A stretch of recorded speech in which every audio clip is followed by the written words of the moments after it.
Conferencias de reavivamiento, preparando a un pueblo para dar el último mensaje de misericordia, con el pastor Juan Campos. Este es el mensaje que Dios ordenó que fuera dado al mundo, que el ángel emprenda su vuelo a la tierra, con los siguientes temas: preparando el mensaje final de Dios. Seremos los heraldos del mensaje que constituirá la provisión divina para este tiempo. Terminaremos con la sequía de los montes de Gilboa. Provocaremos la lluvia tardía y como consecuencia el mundo entero sería amonestado en corto tiempo. Resistiremos la luz que ha de alumbrar a toda la tierra con la gloria de Dios. Temas impresionantes que impactarán tu vida. Transmitiremos en vivo a partir del miércoles 20 de septiembre, 7:30 p.m. hora del Pacífico. Un placer otra vez saludarles a todos los que nos escuchan en las diferentes partes del globo, anhelando que la paz del Señor siempre les acompañe. Y tal como hemos venido estudiando, seguimos con nuestra serie sobre la mayor y más urgente de todas nuestras necesidades, la de un reavivamiento de la verdadera piedad en nuestro medio. Antes de entrar a considerar la palabra del Señor, quisiera invitarles para que con reverencia inclinen su rostro para implorar la presencia divina. Nuestro Dios y Padre, queremos abrir el Santo Libro, pero necesitamos que tú abras nuestras mentes y enternezcas nuestros corazones. Sabemos que solamente a través del mismo Espíritu que inspiró las Escrituras podemos entenderlas, pero de manera especial ser compelidos para ejecutarlas y permitir que sean evento en nuestra vida. Concédenos pues esa gracia en esta hora. Lo agradecemos en Cristo Jesús nuestro Salvador. Amén. Amén. Nuestro texto de meditación en esta hora lo vamos a tomar del profeta Oseas, el capítulo 14 y el versículo 4. Leemos así en la palabra del Señor, Oseas 14, 4. Yo medicinaré su rebelión, amarélos de voluntad, porque mi furor se apartó de ellos. Leo en otra versión que dice lo siguiente: yo sanaré su rebelión, los amaré de pura gracia, porque mi ira se apartó de ellos. Qué hermosa esta promesa, ¿verdad? Es realmente un regalo de gracia lo que recibimos del Señor y lo que Él quiso y siempre ha querido darnos para poder salvarnos del pecado. Vamos en esta hora mirar cómo fue que el cielo, y recuerden, estamos haciendo un recuento, empezamos a hacer un recuento histórico de lo que ocurrió en la década de 1880. Al acercarse el Congreso famoso de Minneapolis, en Minnesota, aquí en los Estados Unidos, el Señor había venido preparando para atender la mayor y más urgente de las necesidades. Y vamos a leer de manera concreta lo que la inspiración nos dice al respecto. De Testimonios para Ministros, en la página 89, leemos lo siguiente: en su gran misericordia, el Señor envió un preciosísimo mensaje a su pueblo por medio de los pastores Waggoner y Jones. Este mensaje tenía que presentar en forma más destacada ante el mundo al sublime Salvador, el sacrificio por los pecados del mundo entero. Presentaba la justificación por la fe en el garante. Invitaba a la gente a recibir la justicia de Cristo, que se manifiesta en la obediencia a todos los mandamientos de Dios. Muchos habían perdido de vista a Jesús. Necesitaban dirigir sus ojos a su divina persona, a sus méritos, su amor inalterable por la familia humana. Todo el poder es colocado en sus manos y Él puede dispensar ricos dones a los hombres, impartiendo el inapreciable don de su propia justicia al desvalido agente humano. Este es el mensaje que Dios ordenó que fuera dado al mundo. Es el mensaje del tercer ángel que ha de ser proclamado en alta voz y acompañado por el abundante derramamiento de su espíritu. Recordemos, habíamos comentado exactamente lo que en este párrafo dice. Muchos habían perdido de vista a Jesús.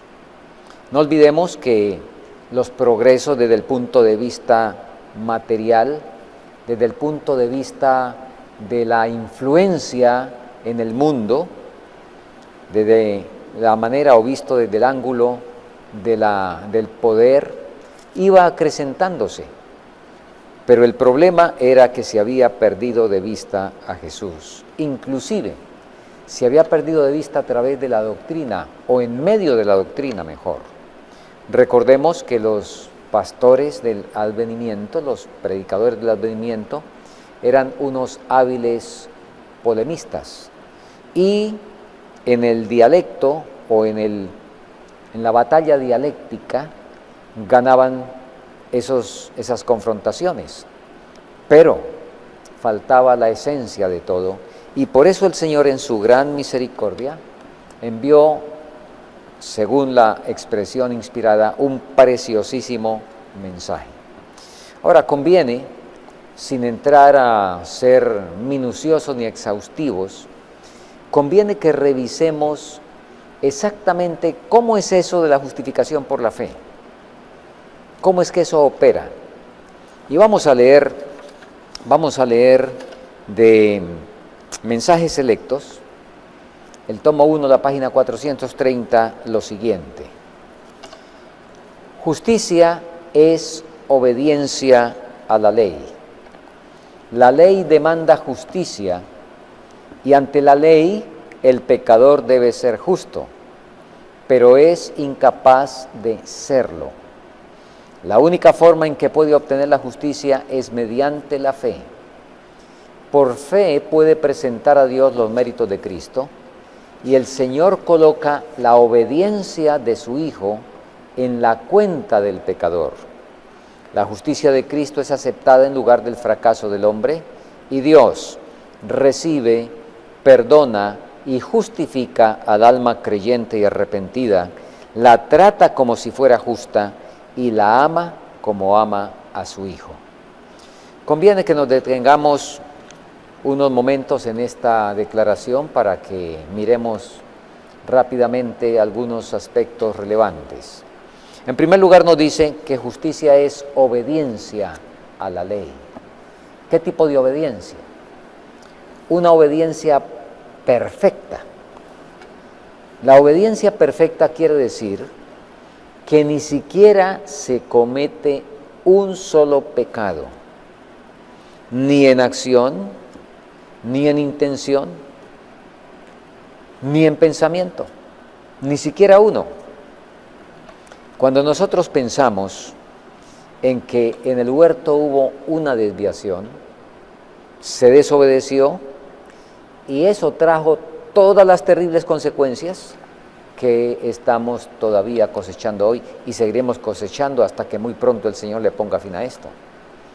Así es que justicia es obediencia a la ley, una perfección absoluta, un solo pensamiento equivocado que haya tenido, una sola ira, una sola negligencia, etc. Nosotros vemos quién puede, humanamente hablando, hacer esto por su propia cuenta. Absolutamente nadie. Y la ley, eso es lo que reclama. Hay que estar perfectamente justos delante de Él, con las cuentas saldadas, insisto, de modo que no haya ni una sola mancha. Eso exactamente es lo que Jesús vino a hacer.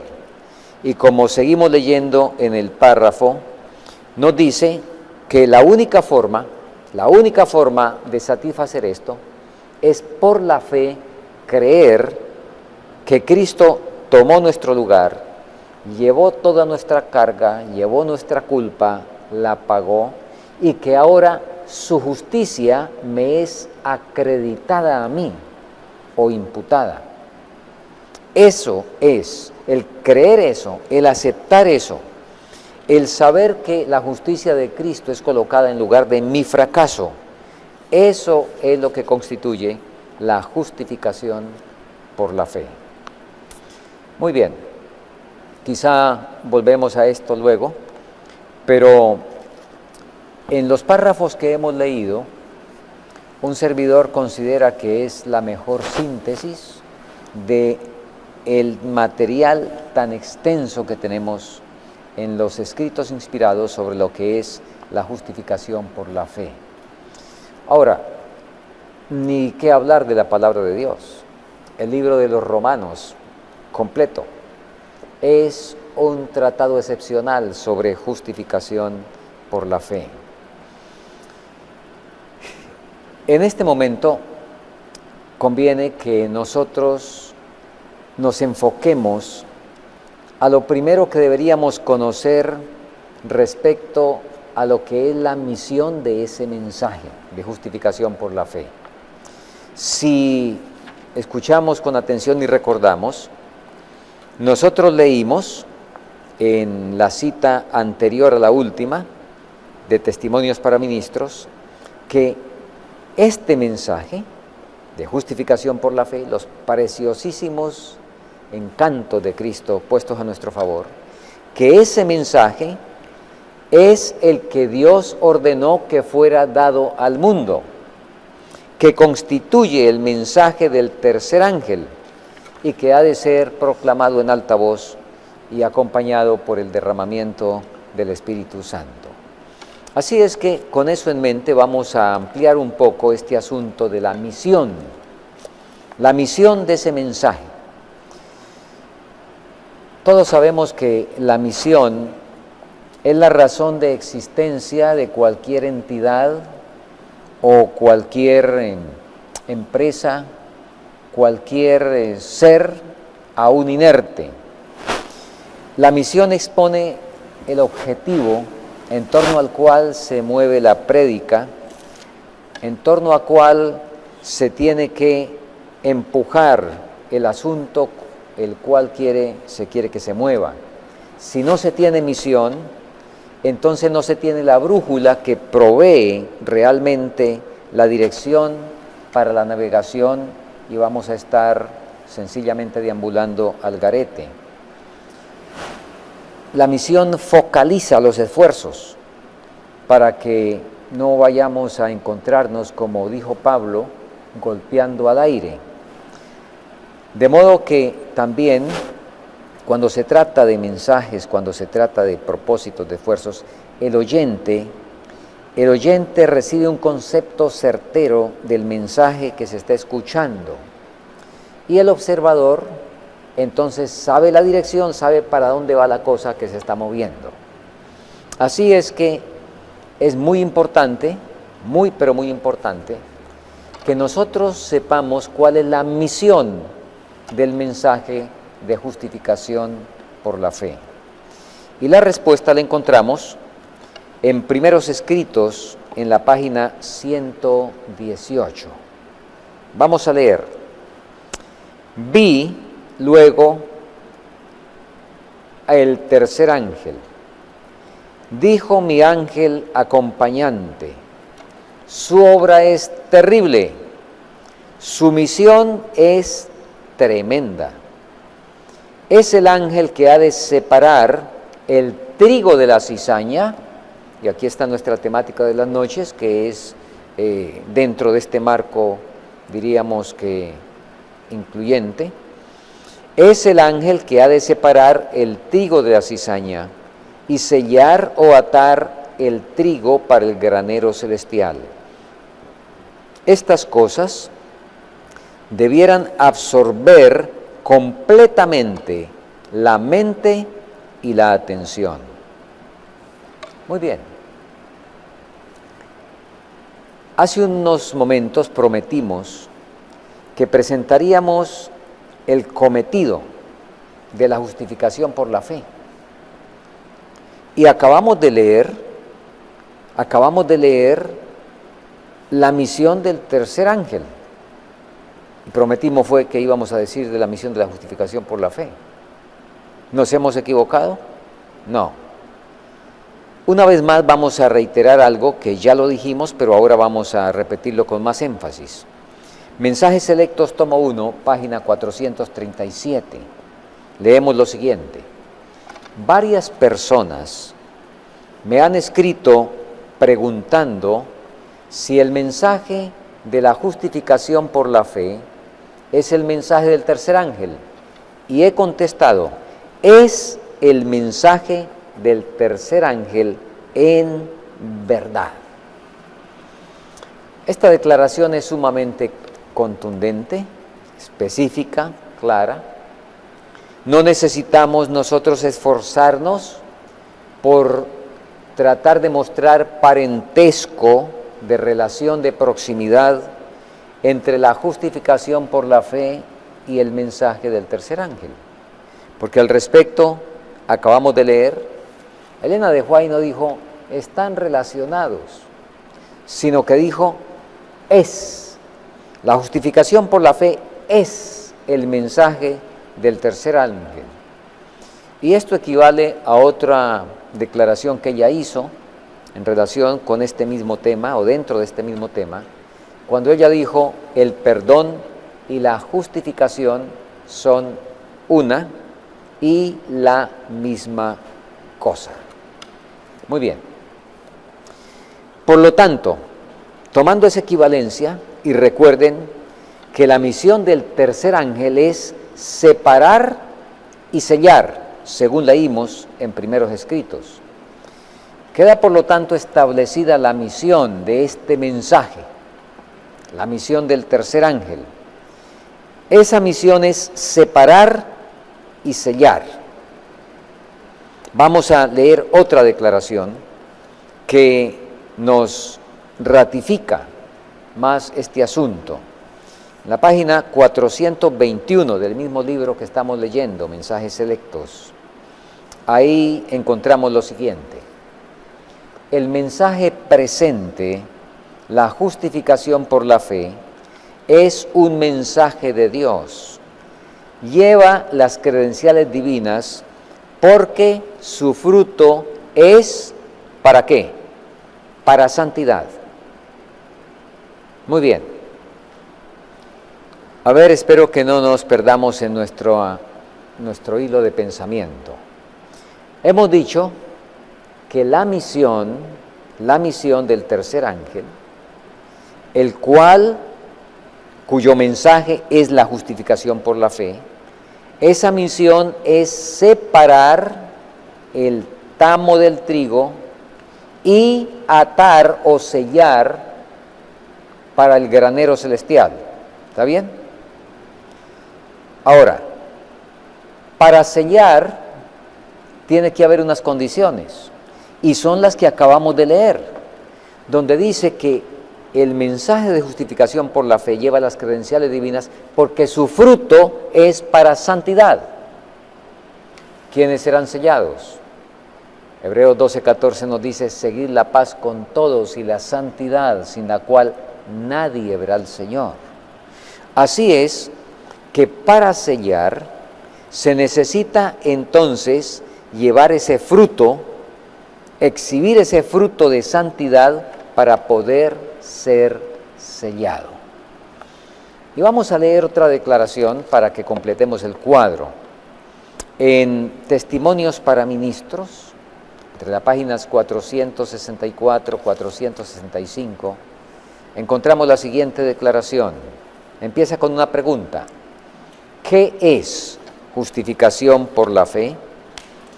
Es la obra de Dios que abate en el polvo la gloria del hombre y hace por el hombre lo que él no tiene capacidad de hacer por sí mismo, o lo que no puede hacer por sí mismo. Muy bien. En estas últimas dos declaraciones, nosotros encontramos dos definiciones, una que es una misión general y una misión específica. Cuando leímos, en primer lugar, que este mensaje que lleva las credenciales divinas, su fruto es para santidad, pues tenemos un asunto general. Y en la segunda cita, donde leímos que la justificación por la fe es la obra de Dios que abate en el polvo la gloria del hombre, entonces aquí hay algo que es un punto crucial y determinante. Y estamos hablando del proceso. Estamos hablando del proceso. Estas dos definiciones nos proveen algo que tanto en la Biblia como en los escritos inspirados nos muestran diferentes semánticas del término justificación por la fe. La justificación por la fe, como la entendió Lutero, es un punto en el camino. Es un momento en el cual la persona se arrepiente sinceramente de sus pecados y entonces al rendirse al Señor de todo corazón, al, como dice el profeta Zacarías, llorar como se llora por unigénito y realmente derramar el alma, entonces el Señor le dice, tus pecados te son perdonados. Y ese es un asunto igual que cuando Jesús sanó al leproso.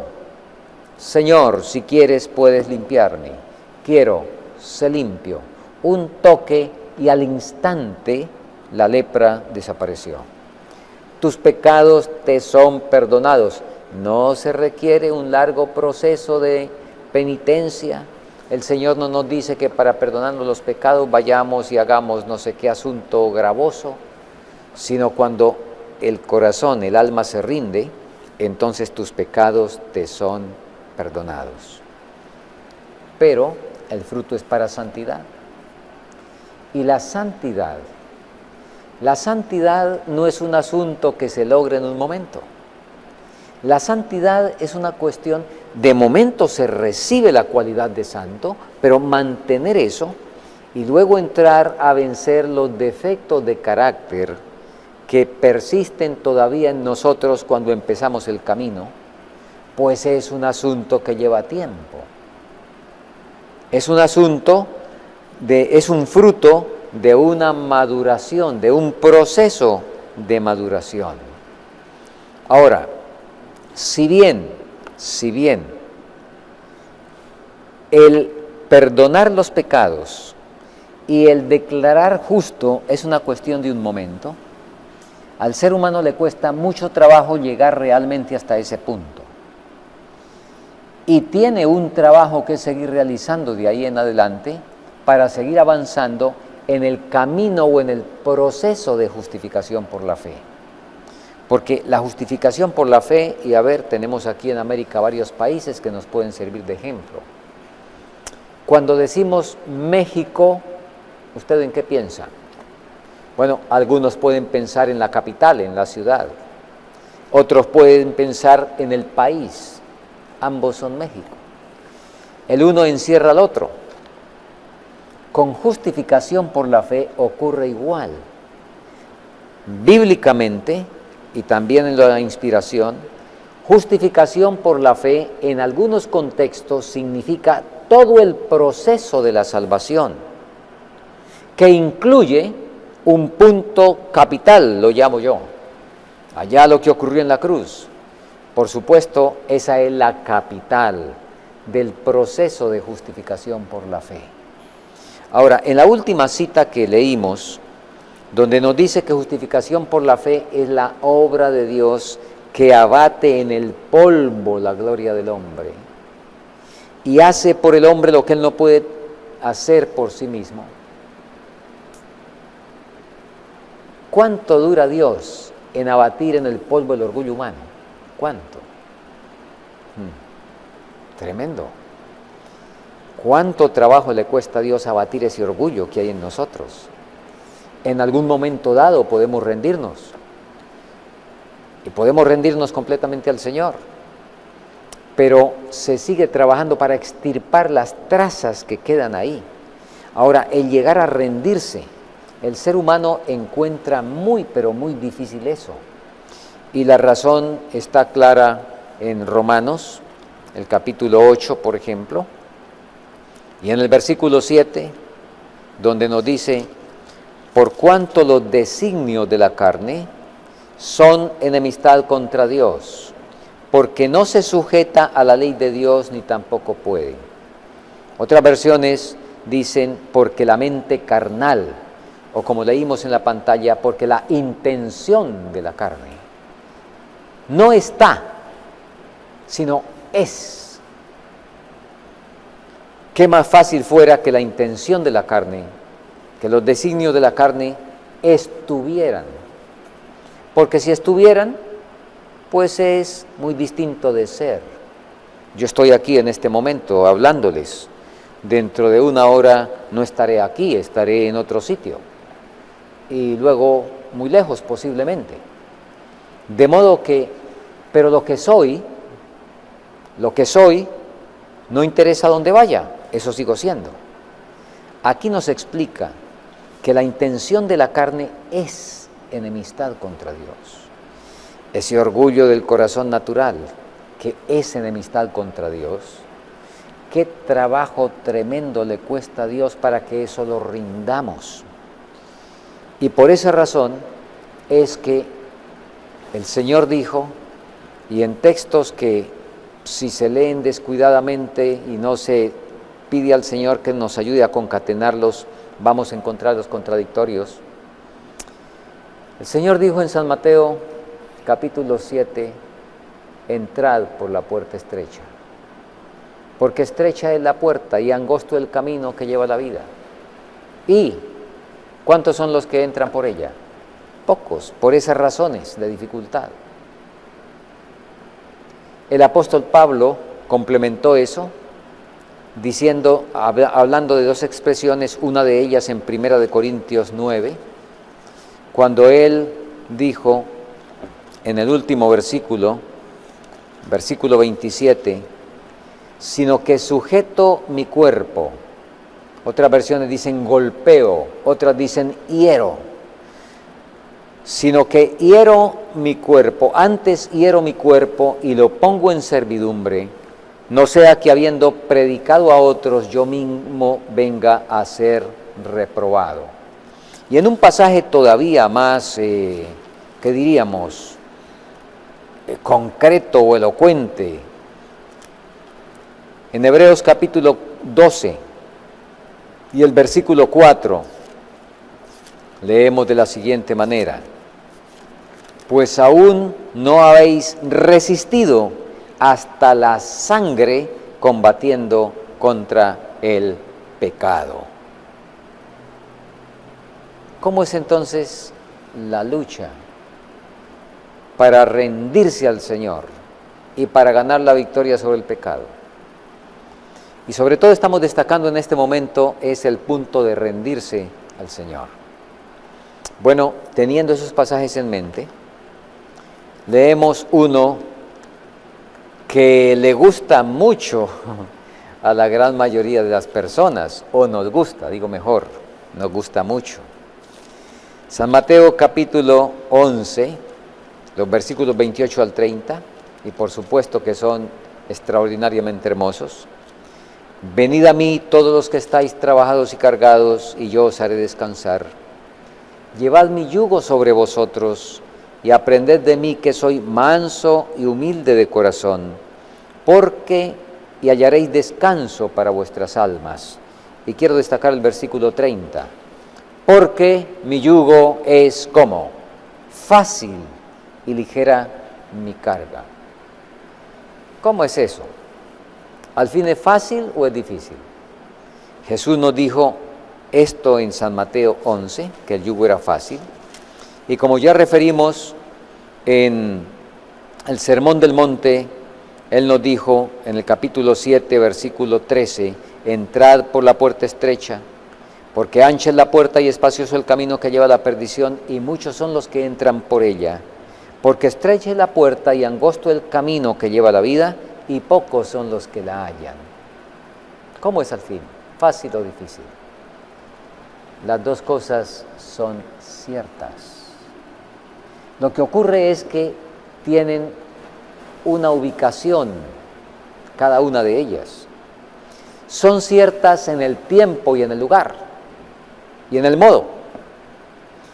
La lucha por renunciar a nuestra propia voluntad, a nuestros propios caminos, es terriblemente difícil. El que se llegue al punto de lograr lo que leímos, la justificación por la fe en nuestra vida, o sea, que mi orgullo sea abatido, que la gloria del hombre sea abatida en el polvo, para que Dios haga por mí lo que no puedo hacer por mí mismo. El llegar al punto de aceptar eso es una lucha terriblemente difícil. Pero una vez se ha tomado esa decisión, encontraremos descanso y paz y el yugo fácil. No interesa cuántos desafíos haya en la vida. Y espero que los oyentes, los que han conocido la palabra del Señor desde hace buen tiempo, y se supone, como dijo el apóstol Pablo, que ya debemos ser maestros, espero que hayamos tenido la experiencia de haber pasado por alguna situación bien difícil y que la rendimos completamente al Señor. Y que cuando la rendimos completamente al Señor, entonces encontramos descanso. Y a ver si recordamos un incidente bíblico. Allá en el Génesis, en el capítulo 32, está la historia de Jacob cuando se encontró con Esaú. Y ustedes conocen la historia. Jacob había engañado a su hermano hacía 20 años atrás. Ahora regresaba. Su hermano había prometido vengarse.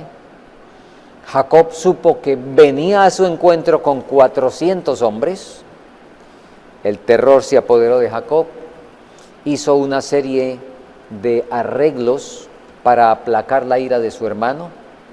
Le mandó un regalo consistente en 550 animales. Lean ustedes Génesis 32, saquen la cuenta y encontrarán que le mandó un regalo consistente en 550 animales. Óigame, ese era un regalo muy significativo. Y luego de eso organizó su gente en 2 cuadrillas, puso adelante unos, atrás otros, etc. Tomando las diversas precauciones humanas y haciendo lo posible humanamente por aplacar la ira de su hermano. Sin embargo, no encontró completa paz. Y esa noche decidió quedarse solo para orar. Y ustedes recuerdan, el relato nos cuenta que un desconocido empezó a luchar con él. Lucharon toda la noche. Entre tanto, Jacob estaba confesando de todo corazón su pecado. Estaba rogándole al Señor que interviniera porque había detrás unos cuantos inocentes que no tenían nada que ver con su pecado, pero el cual traía ahora esta consecuencia. Y cuando amaneció, después de haberle entregado el caso completamente al Señor y haber recibido la garantía que nosotros también tenemos, que cuando le entregamos el caso a Él, Él se encarga. Entonces ahora Jacob fue al encuentro de su hermano con entera tranquilidad. Y la descripción inspirada es muy hermosa, donde nos presenta a un Jacob demacrado por la lucha, agotado, pero con el rostro tranquilo y sonriente. No temía ahora encontrarse con su hermano, aunque Dios no le había prometido nada de esas cosas al respecto, de lo que iba a pasar enseguida con su hermano. Había entregado por completo el caso en el Señor y tenía absoluta paz. Eso es lo que pasa en la vida cristiana.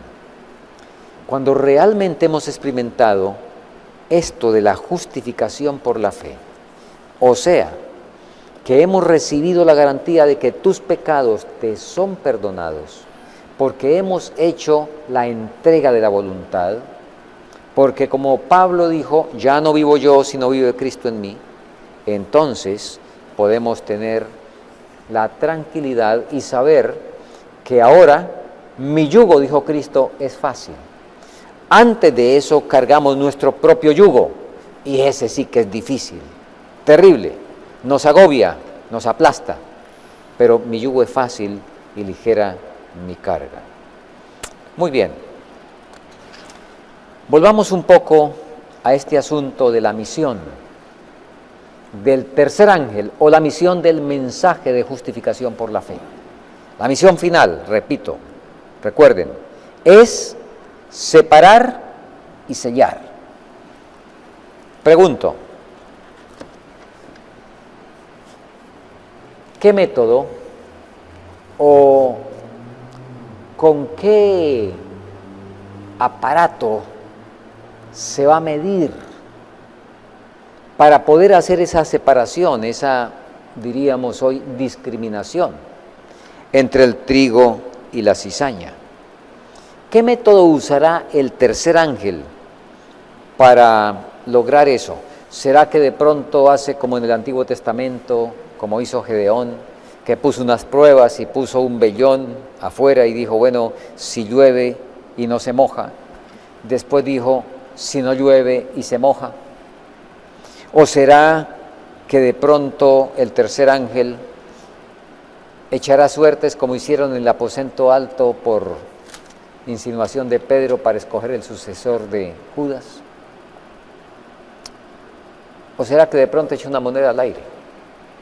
¿Ah? ¿Con qué base?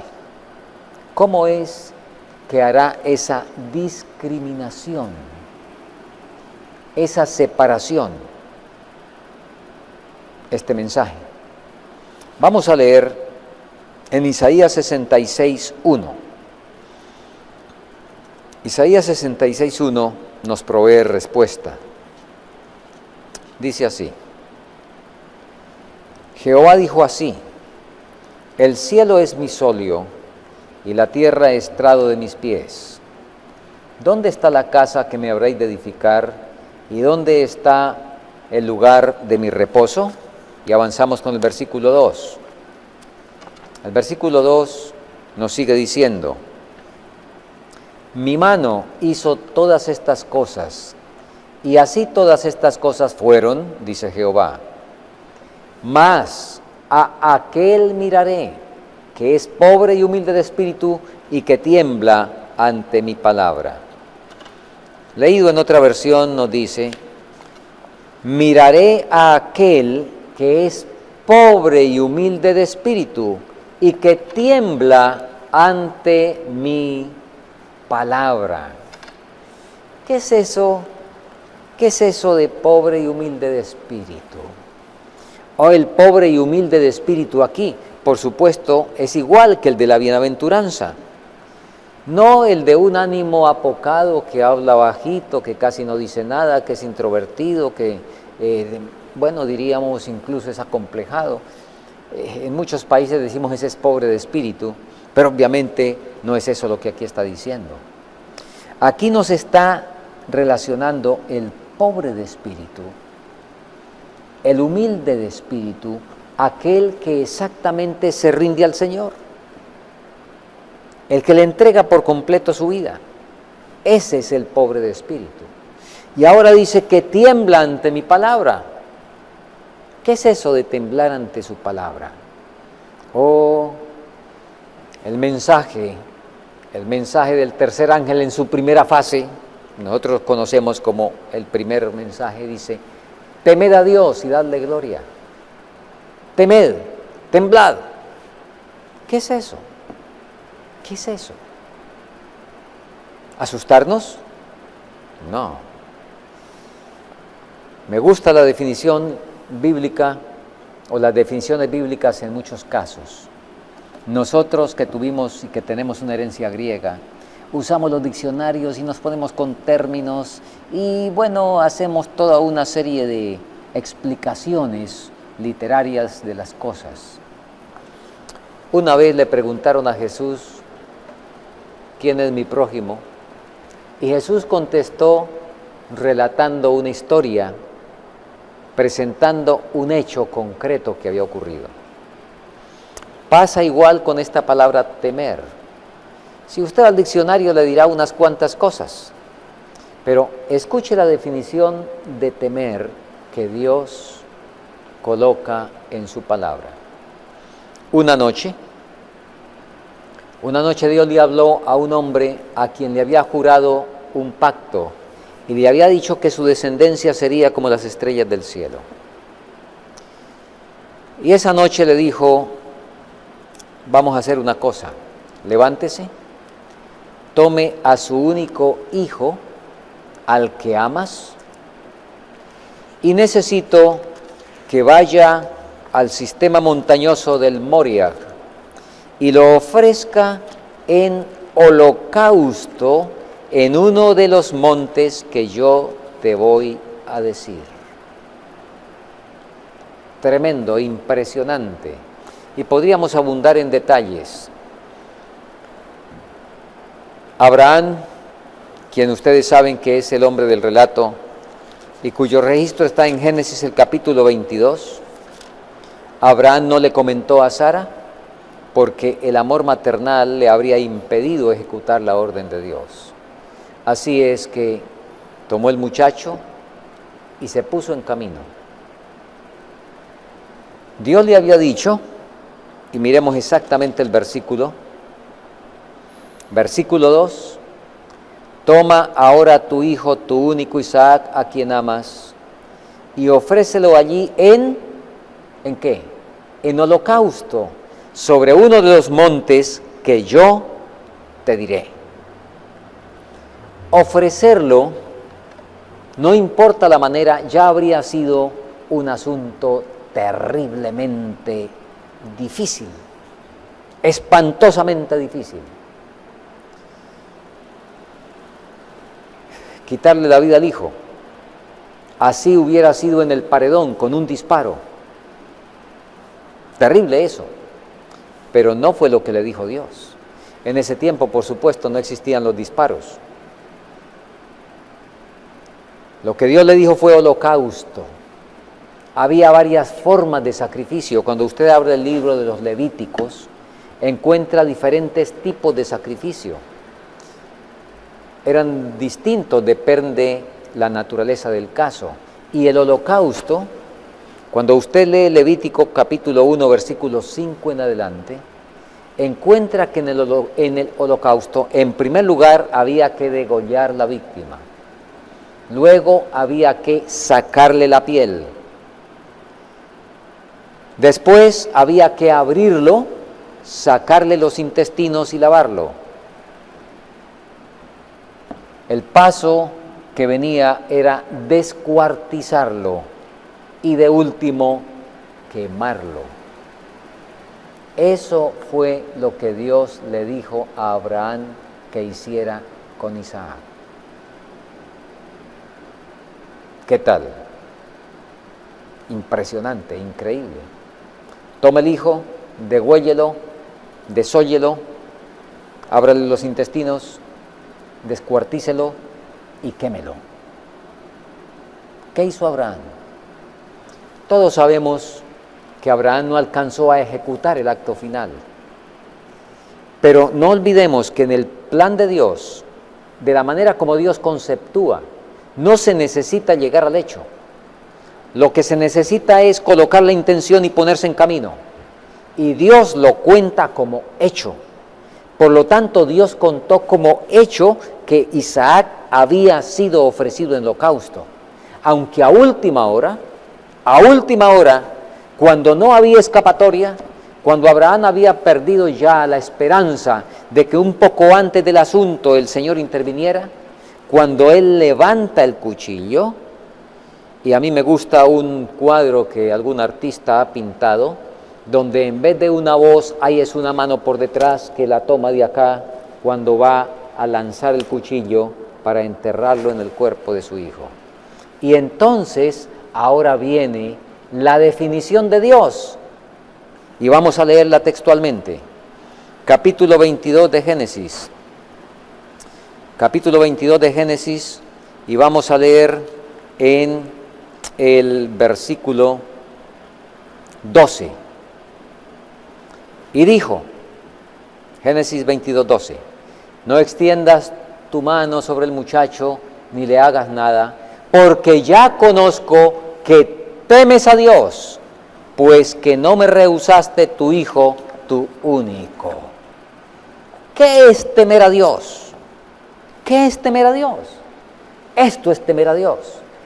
Temer a Dios es prestar una obediencia absoluta e incondicional. Eso es temer a Dios. Y aquí está la definición. Por eso, la justificación por la fe es la obra de Dios que logra que el ser humano se humille. Y además de humillarse, que tema a Dios.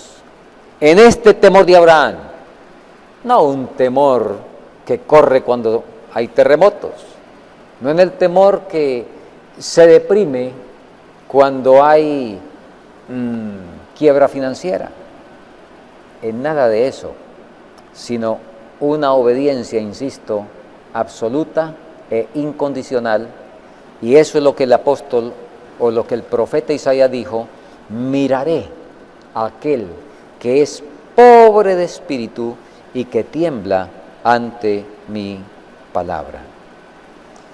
Este pues es el que camine en eso, será sellado. Y entonces se cumplirá en su vida la misión del mensaje de justificación por la fe. La misión de ese mensaje es separar. El que camine así será contado como trigo y será reunido finalmente en el granero celestial. Qué hermoso, ¿verdad? Humildad y santidad son separación y sello, misión y fruto del preciosísimo mensaje que contempla todo el espectro de la salvación. Ese fue el preciosísimo mensaje que Dios dio en 1888. Y queremos leer unas palabras inspiradas para terminar nuestra meditación de esta hora. Porque ahora estamos aquí nosotros, también con necesidades, con las mismas que tenía el leproso en los días de Cristo, el ciego, el cojo, el sordo, el mudo. Necesidades por estar en un mundo de pecado, en el cual la palabra dice de manera clara: por cuanto todos pecaron y están destituidos de la gloria de Dios. Y además nos complementa en el capítulo 6:23 de Romanos: porque la paga del pecado es muerte, mas la dádiva de Dios es vida eterna en Cristo Jesús, Señor nuestro. Y para esa dádiva, para que fuera efectiva, para que fuera posible, me encanta la descripción que encontramos en el deseado de todas las gentes, en la página 39. Qué hermoso es esto, hermanos, qué extraordinario. Esto debería conmover lo más íntimo de nuestro ser. La inspiración nos dice: habiendo emprendido nuestra redención, no escatimará nada por mucho que le cueste, de lo que sea necesario para la terminación de su obra. No se retiene ninguna verdad esencial para nuestra salvación. No se omite ningún milagro de misericordia. No se deja sin empleo ningún agente divino. Se acumula un favor sobre otro, una dádiva sobre otra. Todo el tesoro del cielo está abierto a quienes Él trata de salvar. Habiendo reunido las riquezas del universo y abierto los recursos de la potencia infinita, lo entrega todo en las manos de Cristo y dice: todas estas cosas son para el hombre, úsalas para convencerlo de que no hay mayor amor que el mío en la tierra o en el cielo. Amándome, hallará su mayor felicidad. Qué hermoso, ¿verdad? Habiendo emprendido nuestra salvación, no escatimará nada por mucho que le cueste. ¿Cuánto le costó? Absolutamente todo. El cielo no puede manifestar más amor que el manifestado en el Calvario. Si esto no es suficiente para rendirnos, no habrá nada más que el cielo pueda hacer. Así es que este precioso mensaje, que tiene como objeto separar la cizaña del trigo, llega a nuestra vida para hacer en ella también la separación. ¿Qué queremos ser? ¿En dónde queremos contarnos finalmente? ¿En el granero celestial o en lo que será atado en manojos para el fuego? Por supuesto que queremos ser atados o ser juntados en el granero celestial. Que el Señor nos ayude a cada uno de nosotros para que, al igual que Abraham, quien fue justificado por la fe, una fe que obedeció total e incondicionalmente, y de lo cual el cielo dio testimonio: ya conozco que temes a Dios. Abraham temió a Dios y le dio gloria antes de que viniera la hora de su juicio para él, y en el juicio fue hallado no falto, sino con el peso que Dios requiere de quienes llama a su servicio. Que de la misma manera te encuentre a ti y a mí es mi deseo y oración. Vamos a orar. Nuestro Dios y Padre, gracias por tus misericordias y tus bondades. Cuánto te agradecemos porque el cielo atendió la emergencia y envió este preciosísimo mensaje, el cual va a hacer la obra final en esta tierra cuando finalmente sea también aceptado por quienes han sido llamados a él y se dediquen por completo a transmitirlo para beneficio de todos aquellos que deben completar el número de los salvados antes de que termine la gracia. Estamos aquí para pedirte que humilles nuestro corazón orgulloso, que lo tomes y lo cambies, y que podamos tomar la resolución de temerte en la medida como somos hechos completos en ti y como tú te agradas que nosotros lo seamos.